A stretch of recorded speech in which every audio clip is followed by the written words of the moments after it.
नमस्कार दोस्तों, स्वागत है आज आपका फिर से जीवन बदल देने वाली एक और ज्ञान से भरी बुद्धा विचार गुताम बुद्धाचे में। आज की ये कहानी जीवन की तमाम छोटी बड़ी तमाम तरह की समस्याओं से परेशान इंसान को समाधान देगी। एक किसान अपने गांव की परेशानियों से बहुत दुखी था। किसी ने उसे अपने दुखों के निवारण के लिए बुद्ध की शरण में जाने को कहा, जो कुछ दिनों के लिए यहाँ से कुछ दूर एक गांव में आया है, वह निश्चय ही तुम्हारे सब दुखों का निवारण करेगा। यह सुनकर किसान बड़ी इच्छा से बुद्ध की शरण में गया। यह सोचकर कि बुद्ध उसे उसकी समस्याओं, मानसिक पीड़ा, तनाव और दुखों से मुक्ति दिलाएंगे, वह बुद्ध के पास पहुंचा। उसने बुद्ध से कहा कि हे बुद्ध, मैं एक किसान हूँ, मुझे खेती करना पसंद है, लेकिन बारिश कभी भी पर्याप्त नहीं होती और मेरी फसलें बर्बाद हो जाती हैं। पिछले साल मेरे पास खाने के लिए कुछ नहीं था और इस साल भी अत्यधिक बारिश के कारण फसल को बहुत नुकसान हुआ। मेरे पास खाने के लिए पर्याप्त भोजन नहीं है। किसान ने कहा, मैं शादीशुदा हूँ, मेरी पत्नी मेरा ख्याल रखती है, मैं उससे प्यार करता हूँ, लेकिन कभी कभी वह मुझे बहुत परेशान करती है और घर में बहुत क्लेश हो जाता है, जिससे मुझे लगता है कि अच्छा होता अगर वह मेरी जिंदगी में नहीं आती। मेरे भी 2 बच्चे हैं, कभी कभी मेरे बच्चे भी मेरा अनादर और अवज्ञा करते हैं, मेरे निर्देशों का पालन नहीं करते। किसान लगातार बुद्ध को अपने दुखमय जीवन के बारे में ऐसी तमाम बातें बता रहा है। बुद्ध उस दुखी किसान की समस्या को ध्यान से सुनते रहे। अपनी जिंदगी की सारी परेशानियां बताने के बाद जब उन्हें राहत महसूस हुई तो वह चुप हो गए। अब उसके पास बताने के लिए कोई और समस्या नहीं बची थी। अब वह चुपचाप बैठकर बुद्ध की ओर देख रहा था और अपनी समस्या का समाधान पाने के लिए बुद्ध के उत्तर की प्रतीक्षा कर रहा था। लेकिन बुद्ध चुप थे। किसान ने फिर कहा, हे बुद्ध, मैं आपकी शरण में आया हूँ, कृपया मेरे जीवन की इन समस्याओं का समाधान करें। बुद्ध ने कहा, मैं तुम्हारी कोई मदद नहीं कर सकता।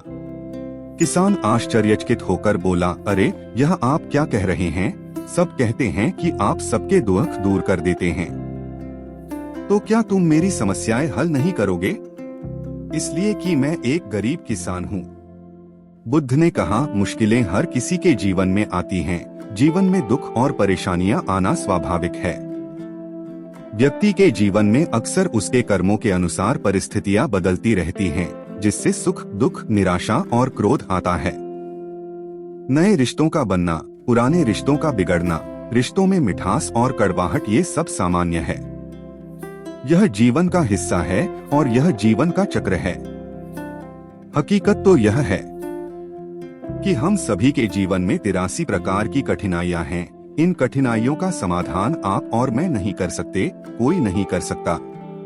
जिंदगी और जिंदगी में बनने वाले रिश्ते स्थिर नहीं होते। एक दिन रिश्तेदार भी चले जाएंगे और जिंदगी भी खत्म हो जाएगी, लेकिन ये समस्याएं वैसे ही रहेंगी जैसे आज आपकी जिंदगी में हैं और कल किसी और की जिंदगी में होंगी। इस पर किसान अपना नियंत्रण खो देता है और क्रोधित हो जाता है और ऊंची आवाज में बुद्ध से कहता है कि हर कोई कहता है कि तुम्हें एक महात्मा, एक सिद्ध पुरुष, एक प्रबुद्ध व्यक्ति होना चाहिए। मैं इस विश्वास के साथ यहाँ आया हूँ कि आप मेरी मदद करेंगे। यदि आप मेरी समस्याएं हल नहीं कर सकते तो मेरा यहाँ आना व्यर्थ था। हर कोई झूठ बोलता है कि वे समस्याओं का समाधान करते हैं। आपने मेरी एक भी समस्या का समाधान नहीं किया। तुमसे अच्छे तो वह महात्मा हैं जो 2 वर्ष पहले मेरे घर आए थे।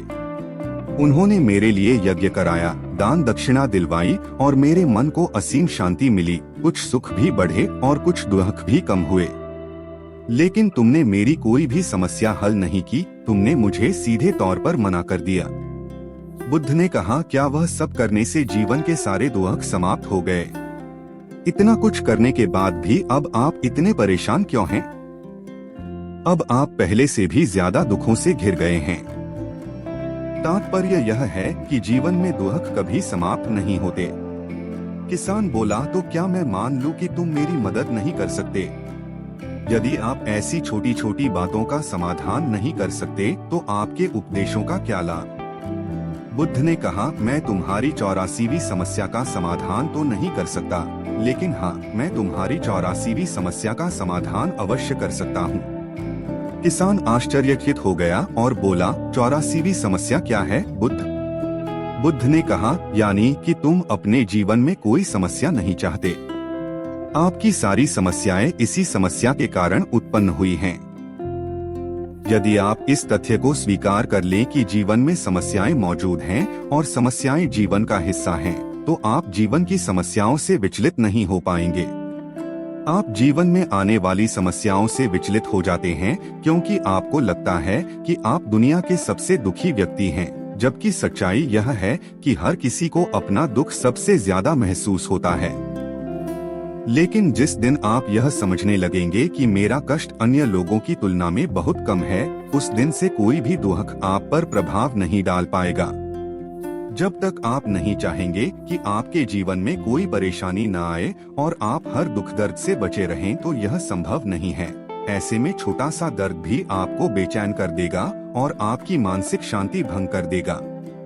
अगर आपके जीवन से परेशानियां पूरी तरह से दूर हो जाएं, अगर आपको हर दिन हर पल बिना दुख और कठिनाइयों के जीवन जीने को मिलेगा, तो आप ज्यादा दिन तक ऐसा नहीं जी पाएंगे। एक समय आएगा जब आप हर दिन एक ही तरह की जिंदगी जीने से पूरी तरह से तंग आ जाएंगे और ऊब जाएंगे, क्योंकि जीवन में किसी भी चीज की अधिकता जीवन के लिए भयानक समस्याएं पैदा करती है। आरामदायक जीवन जीने से आप मन और शरीर दोनों से विकलांग हो जाएंगे। तो ऐसे जीवन का क्या फायदा जो बाद में आपको नर्क जैसा जीवन जीने पर मजबूर कर दे।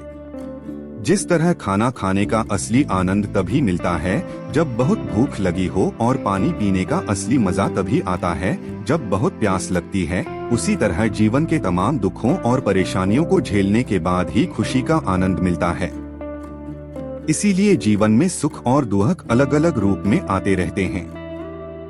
हम चाहकर भी जीवन से सुख दुख को खत्म नहीं कर सकते, लेकिन उनसे इतना ऊपर जरूर उठ सकते हैं कि कोई भी बड़ी समस्या मन को विचलित न कर सके।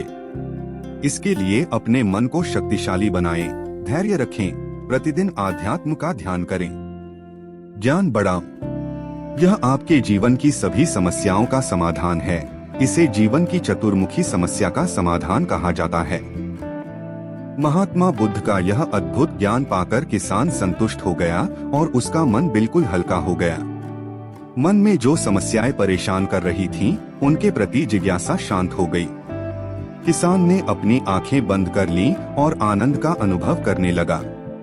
किसान को समझ आ गया कि वह अब तक क्या गलती कर रहा था और वह बुद्ध के चरणों में गिर गया। तो दोस्तों, मुझे उम्मीद है कि महात्मा बुद्ध की इस कहानी बुद्ध प्रेरणादायक के माध्यम से आपके जीवन की कई समस्याएं समाप्त हो गई होंगी या कुछ समस्याओं का समाधान मिल गया होगा। तो दोस्तों, ये कहानी आपको कैसी लगी? उम्मीद है इस वीडियो से आपको बहुत कुछ पता चला होगा। और अगर आप नए हैं तो हमसे जुड़ने के लिए इस चैनल को सब्सक्राइब करना मत भूलिएगा। मिलते हैं अगली वीडियो में कुछ नए विचारों के साथ। तब तक के लिए आपका बहुत बहुत धन्यवाद। नमो बुद्धाय।